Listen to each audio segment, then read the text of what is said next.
একটা সময়ে সংবাদ পৌঁছাইতো না। তো যখন সংবাদ পৌঁছাইতো না তখন দেখা যেত যে মক্কার চাঁদ দেখার সংবাদও মদিনায় পৌঁছাচ্ছে না।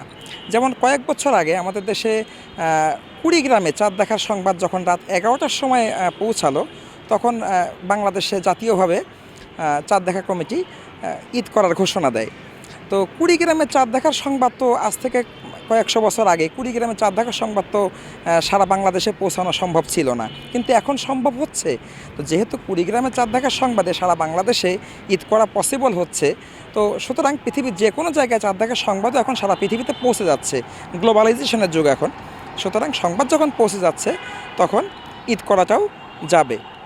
এমনটাই আমরা পেয়েছি ফিকহের কিতাবগুলিতে, কোরআন এবং হাদিসে। কুরআনুল কারিমে আল্লাহ সুবহানাহু ওয়া তাআলা যেটা বলছেন, আমি যদি একটু দলিলের দিকে যাই, যে কুরআনুল কারিমে আল্লাহ সুবহানাহু ওয়া তাআলা বলছেন যে ইয়াসআলুনাকা আনিল আহিল্লাহ, হে নবী, মানুষ আপনাকে জিজ্ঞাসা করে নতুন চাঁদসমূহ সম্পর্কে, আপনি বলে দেন যে এগুলা মানব জাতির জন্য নতুন মাসের তারিখ নির্দেশক এবং হজের তারিখ নির্দেশক।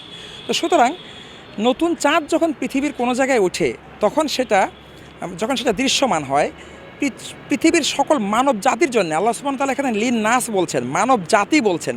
তো সুতরাং সকল মানুষের জন্যই নতুন মাসের তারিখ নির্দেশক হয়ে যায়।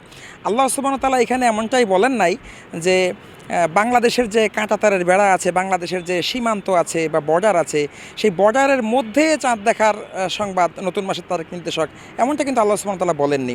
সুতরাং যখন পৃথিবীর কোথাও চাঁদটা দৃশ্যমান হচ্ছে তখন সারা পৃথিবীর সকল জায়গায় মানব জাতির জন্যেই সেটা নতুন মাসের তারিখ নির্দেশক হচ্ছে এবং হজের তারিখও নির্দেশক হচ্ছে। আর হজের তারিখ তো সারা পৃথিবীতে একটাই হয়। এটা হচ্ছে কোরআনুল কারিমের উদ্ধৃতি।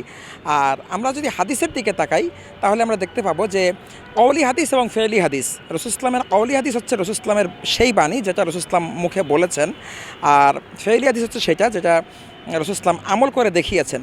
তো কওলি হাদিসের মধ্যে রাসূল ইসলাম বলছেন যে, আব্দুর রহমান ইবনে জায়েদ থেকে বর্ণিত, নিশ্চয়ই রাসূল ইসলাম বলছেন যে যদি তোমাদের মধ্যে দুইজন চাঁদ দেখার সংবাদ দেয় তাহলে তোমরা রোজা রাখো।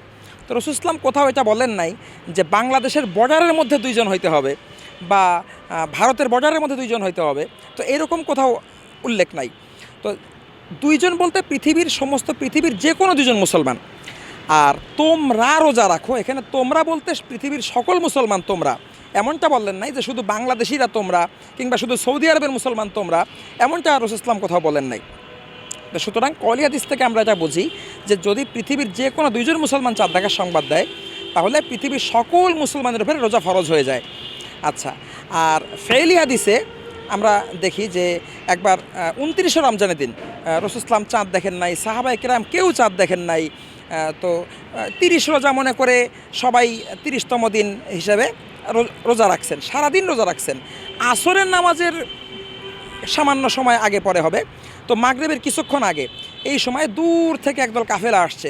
তারা এসে বলছে, ইয়া রাসূলুল্লাহ, আমরা তো আজকে ঈদ করতেছি, কারণ আমরা গতকালকে সন্ধ্যার সময় চাঁদ দেখছি। তো তার মানে 23.5 ঘন্টা আগে তারা চাঁদ দেখে আসছে এবং তারা সেই দিন রোজা নাই। তো তখন রাসূল ইসলাম কী করলেন, নিজে রোজা ভেঙে ফেললেন এবং সমস্ত সাহাবাকে বললেন যে তোমরাও রোজা ভেঙে ফেলো।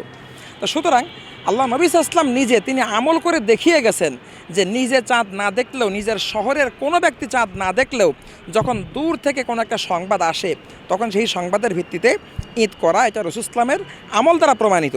তো সুতরাং সেই দলিল অনুযায়ী কিন্তু আমরা এটাকে আমল করার চেষ্টা করছি। আর 4 মাযহাবের ইমামদের মধ্যে ইমাম আবু হানিফা রাহমাতুল্লাহি আলাইহি হানাফি মাযহাবের ফতোয়া এটাই, ইমাম মালিক রহমতুল্লাহ আলাইহির মালিকি মাযহাবের ফতোয়া এটাই এবং ইমাম আহমদ বিন হাম্বল রহমতুল্লাহ আলাইহির হাম্বলি মাযহাবের ফতোয়া এটাই। শুধু ইমাম শাফি রহমতুল্লাহর ফতোয়াটা একটু ভিন্ন ছিল, আর সেটার কারণ ছিল সংবাদ না পৌঁছানো। যতদূর পর্যন্ত সংবাদ পৌঁছাতো ইমাম শাফি রাহিমাহুল্লাহর ফতোয়াটাও ওই অনুযায়ী ছিল। তো এই জামানায় যখন সংবাদ পৌঁছে যাচ্ছে, তো এই জামানায়ও তো ইমাম শাফি রাহিমাহুল্লাহর সেই ফতোয়া তো ওই সময়কার সেই ঘোড়ার যুগের যে দূরত্ব, সেই দূরত্বে আর থেমে থাকবে না। তো সুতরাং আমরা এটা বুঝতে পারি, আল ফিকুল মাযাহিবিল আরবা নামক কিতাবের মধ্যে আসছে এবং আরও অনেক কিতাবের মধ্যে আসছে যে 3 ইমাম এই ব্যাপারে একমত, ইমাম আবু হানিফা, ইমাম মালিক এবং আহমদ বিন হাম্বল, 3 মাযহাবই এই ব্যাপারে একমত যে পৃথিবীর যে কোনো জায়গায় চাঁদ দেখা গেলে সারা পৃথিবীতে ঈদ করতে হবে। বাংলাদেশ ওআইসির সদস্য রাষ্ট্র হিসাবে বাংলাদেশও ওআইসির সেই সম্মেলনে উপস্থিত ছিল, বাংলাদেশের প্রতিনিধি উপস্থিত ছিল তো সুতরাং বাংলাদেশও ওআইসি সদস্য রাষ্ট্র হিসেবে মেনে নেওয়া উচিত।